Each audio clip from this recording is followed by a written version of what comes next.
बाबासाहेबांची लेखणी म्हणजे वीज होती. ती खोट्या परंपरांना चिरणारी आणि नव्या विचारांना जन्म देणारी.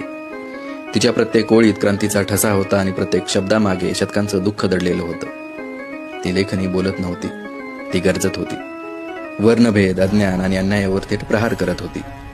ती लेखणी फक्त क्रांतीच्या पानांवर नव्हती, ती माणसांच्या मनात रुजली, विचारांच्या मातीमध्ये खोलवर अंकुरली.